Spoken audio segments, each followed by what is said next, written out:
see if they step up to the plate, which brings me to my next point.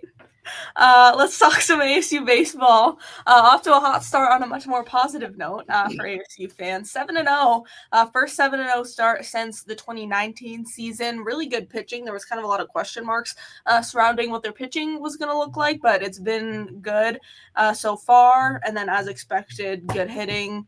But it's been against some lower level competition. Now, though, I mean, Beckett Dvorak just said this over the weekend after they swept St. John's. He said, feel like we still have a lot to prove. I feel like there's a lot more we can do. No better way to do that than with a you're playing 4 teams in a row that are ranked. So Oklahoma, they have a midweek series Tuesday, Wednesday, and then they'll play at Globe Life for the Amagi Bank series.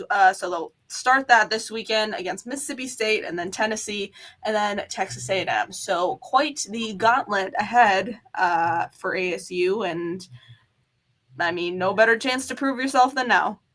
Yeah, you're going to get your chance in a hurry there, Dvorak, and he's. They said that they, I think it was him. I think it was him who said that they feel like they've been slept on a little bit here. 4 SEC opponents, all of whom are ranked in the top 25.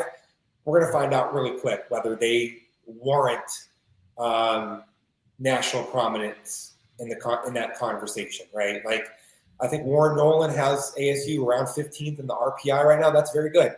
But also, they 7-0. Wow, the first time since 2019, the first time under Willie Bloomquist. That's what really should happen for ASU baseball historically, right? When you're playing against that caliber of opponent, like St. John's is not good. UConn, they're okay. Omaha, it's solid mid-major, but ASU at home should be 7-0. Now, the very positive things I think to take away from the first 2 weeks, they're pitching.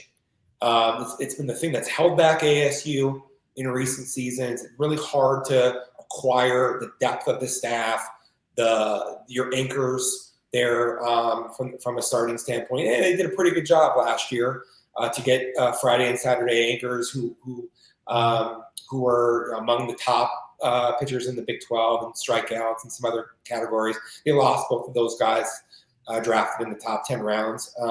But Cole Carlone, a big question going into the season was whether he would be able to extend his arm to turn into a Friday anchor starter for them, as opposed to being somebody whose the velocity and the command deteriorates over after you get through 3 or 4 innings. And he had a great outing this past Friday where he threw 80-something pitches and still had his velocity on the last pitch.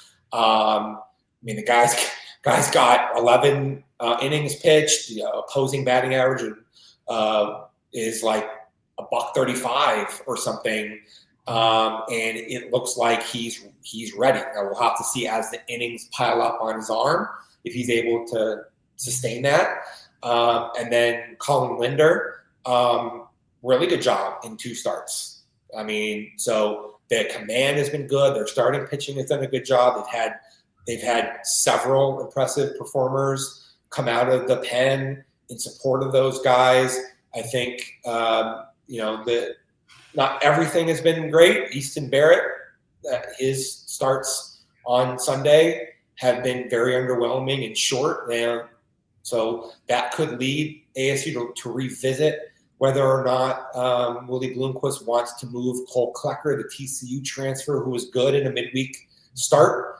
He was really impressive a couple years ago at TCU, and then had some things not go right for him last year, but now transferred to be home. And let's see what happens. Maybe he ends up moving into a Sunday role. Let's see how they shuffle some of this stuff around. But the test of the SEC opponents is going to be massive. And on the hitting side, they lost their top 7 home run hitters from last season. They added a bunch of guys via the portal. Smaldino is coming out, and he's smacking the ball around.